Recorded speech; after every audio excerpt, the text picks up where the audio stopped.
Salut les boys, bienvenue dans cette vidéo. Aujourd'hui on va voir 5 petites choses que vous pouvez faire pour ne plus être ennuyant. Pour que lorsque vous rencontriez une nouvelle meuf ou un nouveau mec, vous puissiez passer pour quelqu'un d'intéressant, quelqu'un de cool et quelqu'un avec un style de vie passionnant.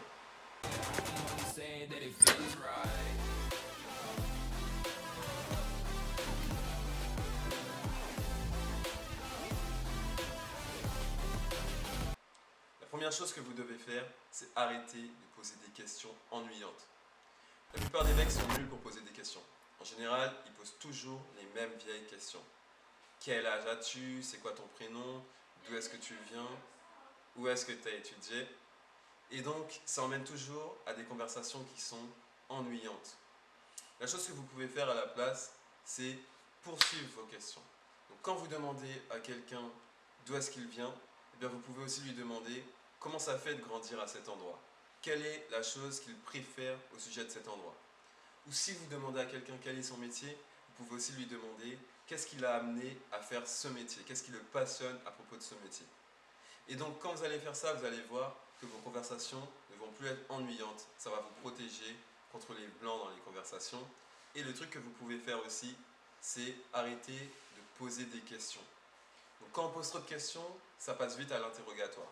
Donc au lieu de poser des questions, vous pouvez essayer de faire des affirmations sous forme de questions. Par exemple, au lieu de demander à une personne c'est quoi ton métier, vous pouvez lui dire ah toi je pense que tu dois être comptable, tu as une tête de comptable. Et vous allez voir, la personne après elle va réagir, elle va dire non, elle va demander pourquoi on a fait cette affirmation et elle va nous donner la réponse. I am here in the middle of nowhere. There is no there, it is cold there, but I am safe and I am warm.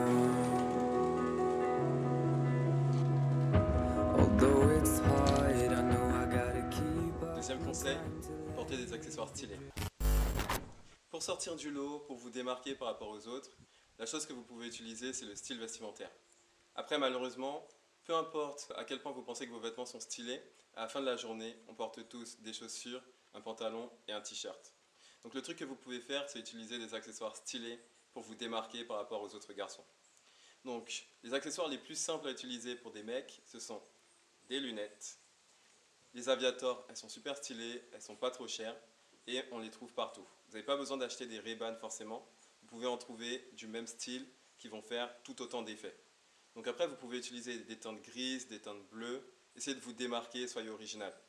Deuxième accessoire que vous pouvez utiliser, ce sera une montre qui sera assez stylée. Moi, celle que j'aime, ce sont les Police. Celles de la marque Police, sincèrement, elles sont super belles, elles sont pas trop chères, on les trouve dans n'importe quelle bijouterie ou sur internet. Et quand vous allez utiliser ces deux accessoires, les gens vont se rappeler de vous. Vous allez vous démarquer, vous allez sortir du lot et les gens ne vont pas vous oublier.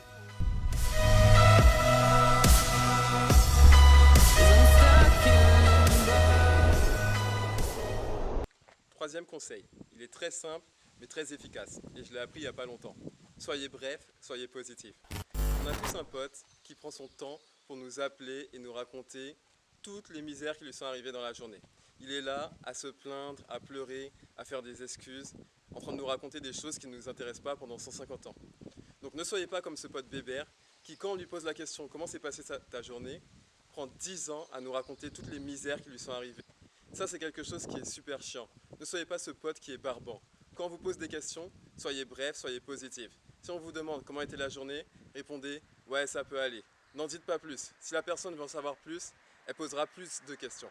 Donc comme ça, vous éviterez de passer pour une personne barbante, ennuyante, qui raconte des choses qu'on n'a pas envie d'entendre. Et si vous faites ça, ça va être très difficile de ne pas vous apprécier.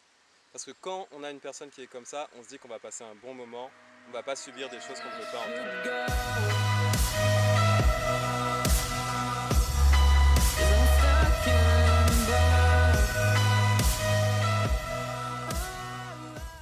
Conseil numéro 4. Racontez de bonnes histoires. Alors, il faut toujours que vous ayez 3 bonnes histoires dans votre poche à raconter pour les cas où vous rencontrez des nouvelles personnes. Et je ne veux pas savoir à quel point vous pensez être nul pour raconter des histoires. Il faudra essayer de faire en sorte d'en avoir des bonnes. Et je vais vous donner en fait 3 clés qui vont vous permettre de pouvoir améliorer votre manière de raconter une histoire. Alors, première chose, lorsque vous racontez une histoire, il faut qu'il y ait toujours un temps fort dans celle-ci. Donc, Pendant votre histoire, vous allez vous diriger vers ce temps fort. Et à la fin de l'histoire, il ne faut pas que les gens puissent se dire « Quoi? C'était juste ça l'histoire en fait ?» Donc s'il y a le temps fort, ils ne vont pas avoir cette réaction. Deuxième chose à faire lorsque vous racontez une histoire, c'est de bien décrire toutes les émotions, tous les sentiments que vous avez ressentis pendant cette histoire. N'hésitez pas à donner des détails. On va faire un petit exemple. Donc, quand j'étais à l'université, j'avais été à la fête d'un de mes camarades de classe. Et c'était une super soirée avec beaucoup d'alcool, de la super bonne musique, de très jolies filles, et on s'éclatait super bien. Par contre, vers 3 h du matin, on entend un gros boum boum boum sur la porte. Et là, on a commencé à flipper, on s'est dit mais qu'est-ce qui se passe? C'est quoi, c'est un tremblement de terre? Non, en fait, on a été à la porte, on a ouvert, et là, c'était le propriétaire de mon camarade de classe qui était super enragé. Il a viré tout le monde, il a crié « Dégagez de ma maison !» Et donc là, on a tous flippé, on a pris nos affaires, on est sorti le plus rapidement possible. C'était la panique totale. Et donc, avec un camarade de classe, on a essayé de rentrer chez nous, mais malheureusement, à 3 h du matin, il n'y a plus de bus, il n'y a plus de transport en commun. Donc ça a été galère. On s'est dit « Putain, on est dehors, dans le noir, comme ça, il fait super froid, il n'y a pas de transport. » Et à ce qui paraît, dans ce quartier-là, il y avait plein de malades mentaux qui traînaient dans les rues. On s'est dit « Ça va être chaud. » Donc, on a dit, on va pas attendre qu'il y ait un transport, on va pas attendre 3 heures comme ça dehors. On a décidé de rentrer à pied, on a décidé de rentrer tout seul. Et donc, on était super apeurés. On flippait, et à un moment, on est tombé sur un grand mec avec une capuche. Et le mec, il avait l'air trop chelou, il était trop bizarre. Donc, à l'intérieur de nous, notre cœur, il battait à 1000 à l'heure. On s'est dit, bon, c'est bon, le gars, il va rien nous faire, il va rien nous dire. Et on a commencé à avancer. Et quand on a avancé, on a vu que le mec, il a commencé à venir vers nous aussi avec un air menaçant.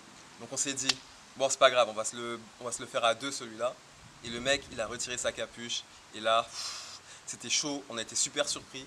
En fait, c'était juste un de nos profs qui sortait d'une fête et qui rentrait chez lui aussi comme nous qui étaient dans la même galère. Et enfin, pour finir, troisième conseil pour l'histoire, ne continuez pas à raconter votre histoire une fois que vous avez été interrompu. Il n'y a qu'une seule chose qui est pire qu'une personne qui raconte de mauvaises histoires.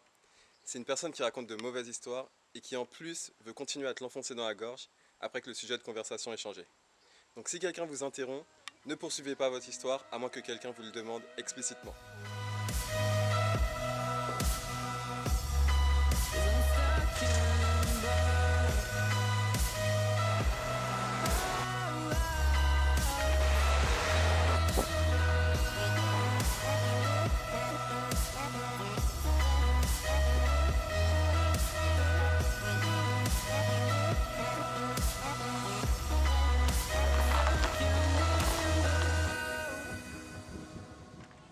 Alors le dernier conseil que je vais vous donner, ça va être d'essayer de faire une chose nouvelle toutes les semaines. Donc tous les conseils que je vous ai donnés jusqu'à maintenant, c'était des conseils pour passer pour quelqu'un d'intéressant et donc quelqu'un qui n'est pas ennuyant. Par contre, si vous voulez vraiment l'être, il va falloir essayer d'avoir un style de vie qui sera intéressant. Comme ça, vous aurez des choses à raconter aux autres quand vous allez les rencontrer. Donc chaque semaine, faites-vous la promesse de faire une chose nouvelle et vous verrez que c'est comme ça que vous allez devenir quelqu'un d'intéressant. La première semaine par exemple, allez dans un nouveau resto que vous n'avez jamais fait. La deuxième semaine, faites un cours de guitare. Une autre semaine, faites un cours de karaté. Donc vous l'avez compris, il faudra essayer de vous renouveler chaque semaine pour avoir de la matière, pour pouvoir parler aux autres quand vous allez les rencontrer. Et donc c'est comme ça que cette vidéo se termine. Si vous avez kiffé, n'hésitez pas à lâcher un petit like. À la revoyure.